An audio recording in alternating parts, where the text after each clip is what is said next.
Breaking news, Honda's CEO just abandoned EVs, EVs are not selling, and CEO Toshihiro Mibe just got warned to shut down EV production. A massive EV crash is here, and prices are about to drop by 50%. In this video, I'm going to tell you about how exactly you can take advantage of this and what's exactly going wrong at Honda. We all know CEO Toshihiro Mibe has never been a fan of EVs, but now he's being forced by political leaders to scam the common man. Why are EVs not selling, and how exactly did the Honda CEO defy the US government? Are the political leaders hiding something from us? Watch carefully, as this video might change how you think about EVs forever. Here's what exactly happened. Honda's CEO just announced a massive change of plans. They're pulling the plug on their entire EV production. While everyone is making more EVs, Honda's CEO just said no more EVs. CEO Toshihiro is not just skeptical about EVs, he's going against the political leaders in a big way. His message is clear: the world is not ready to go full electric, and Honda won't be pressured into rushing towards electrification. You might be wondering why the sudden break on EVs. Toshihiro has his reasons, and they're pretty solid. He thinks gas cars, especially hybrids, still have a long way to go, and buying an EV is just not a good idea. Here's where it gets even more shocking. Honda scrapped a colossal $5 billion plan to make EVs, leaving investors in disbelief. They had teamed up with General Motors to develop affordable EVs, but now all plans are off. The plan was to use GM's Ultium battery technology to roll out EVs for under $30,000, but with the ongoing EV market crash, this seemed too risky. Now let me take you back, way back to where it all started. Back in 2022, Honda's CEO said, "I've been in the engine development business for more than 30 years, so personally, it's a little threatening, but I have to separate my own feelings from what is best for the business." This indicates a personal conflict, but also a strategic consideration for Honda's future.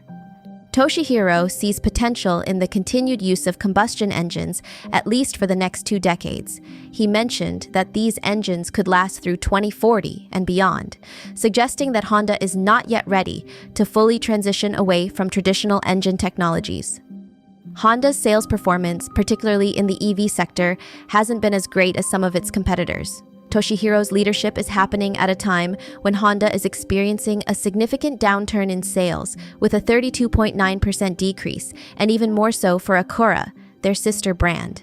But then the Biden administration dropped a bomb that literally changed everything, forcing all car makers to make more EVs. You see, it's not that companies don't want the common man to get cheaper EVs, but it's the politicians that aren't letting them. I'm going to tell you a shocking truth about Biden's shady plan that might make you hate EVs. Biden just introduced a one-sided emissions mandate meant to end gas cars forever. He set up a goal so crazy that it almost shattered the dreams of middle-class people buying cheap EVs. He wants 2 out of every 3 cars sold in the US by 2030 to be electric, and companies that can't do this, they'll need to stop selling cars altogether. Now, as crazy as this sounds, keep in mind that currently only 7% of the total auto sales are EVs, and Biden is looking to change this in just 7 years. Car makers are outraged, but they can't go against the government, or else they'll have to pay fines. Honda is under that same pressure too, which is why CEO Toshihiro is having to bring around 5 EVs to the US market this year and push the brakes on gas cars. But the people are on Honda's side while Biden is playing the villain. Recently, a staggering number of car dealers, around 4,000, sent a letter to President Biden expressing their concerns about the feasibility of these EV mandates. They argued that the demand for EVs is not as high, and people aren't ready to spend a fortune on these unreliable machines just yet. So picture this.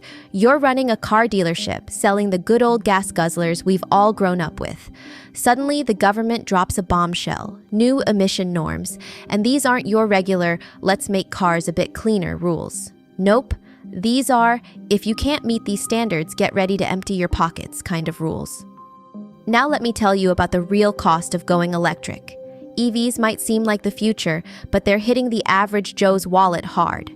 An electric car can cost about $20,000 more than a hybrid gas vehicle, and to make up for that price difference, you'd need to drive around 60,000 miles. That's a lot of road trips. And then there's the range issue. 300 miles per charge sounds great until you realize real-world conditions like cold weather can slash that by 30%. That's a problem for folks living in places like Minnesota or Maine, where winter is basically a lifestyle. Last year, the Biden administration seemed all about fair play, giving both gas cars and EVs a chance. But then they pulled a fast one. The new emission standards are so strict that car makers have no choice but to go electric or face hefty fines. Ford, GM, Mercedes. They're all saying goodbye to gas cars, but Honda's not ready to do it just yet. Here's a shocker. The amount of unsold EVs is skyrocketing. We're seeing a 350% increase in unsold electric vehicles this year alone. Dealerships are drowning in EVs they can't sell, with some brands like Genesis, Audi, and GMC holding on to luxury models that are just too pricey for most buyers, but hybrids, they're selling like hotcakes. And given that Honda is known for their value and reliability, if they're suddenly forced to switch to costly EVs, it's not going to end well for them. But Honda's not in this alone. Other automotive giants like Ford and GM are also rethinking their EV strategies. GM, once a leader in the auto sector, is slamming the brakes on its EV production in North America due to poor demand. They plan to sell 400,000 EVs from 2022 to mid-2024, but are now pushing production targets to 2025, saving a hefty $1.5 billion next year. It's like watching a domino effect in the auto industry, with one big player after another stepping back from the EV race. GM's journey is particularly rocky. They're grappling with labor strikes that are bleeding them dry to the tune of $200 million weekly. Imagine the stress at GM headquarters, where the boardroom is probably buzzing with crisis meetings and tough decisions. And then there's the delay in launching models like the Equinox EV and Silverado EV. Ford's story is no less dramatic. They're halting a $12 billion investment in EV manufacturing. CEO Jim Farley just stopped production of their best-selling electric pickup, and customers are constantly complaining about vehicles having poor quality and reliability issues. They've even scrapped their goal of producing 2 million EVs by 2026. The message is clear. EVs are a scam, and the common man is finally seeing through the hype. Back to Honda, CEO Toshihiro is not just against EVs, he's secretly working on a revolutionary alternative. He believes that internal combustion engines still have a role to play, and that the push for EVs is premature. It's a bold stance, especially in an industry that's been racing towards electrification. But Honda's concerns go deeper. They're looking at the environmental and societal costs of EV production. The mining of lithium, cobalt, and nickel, essential for EV batteries, is leaving a significant carbon footprint. It's a harsh reality that often gets overshadowed in the EV hype.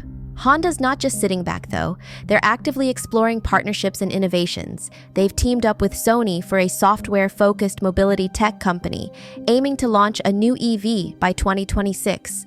They're also revisiting the iconic Honda Prelude with a hybrid electric drivetrain, signaling a continued commitment to diverse fuel technologies. But here's the real game changer. Honda's focusing on fuel cell electric vehicles, or FCEVs. They're planning to start production of a new FCEV based on the Honda CR-V in 2024. It's a clear sign that Honda is betting big on alternative fuels as part of its long-term strategy instead of just relying on EVs. So the million-dollar question is Honda's move away from EVs a stroke of genius or a risky gamble? The industry is already leaning heavily towards electrification, with players like Tesla leading the charge. Honda's decision to take a different path is bold, to say the least. The government's EV push might be missing some critical points. First, is the power grid even ready for an EV takeover? And then the supply chain. We're relying on materials from places like China, which is a whole different ballgame. The big question is, are EVs really the answer, or are we speeding towards a future that's not as green and glorious as it seems? Only time will tell. What do you think in the comments about Honda's decision? Should EVs be the only option in the future? I just uploaded a video about groundbreaking news that could hurt the entire EV industry. Do check it out if you want to be truly shocked by what's about to happen with EVs.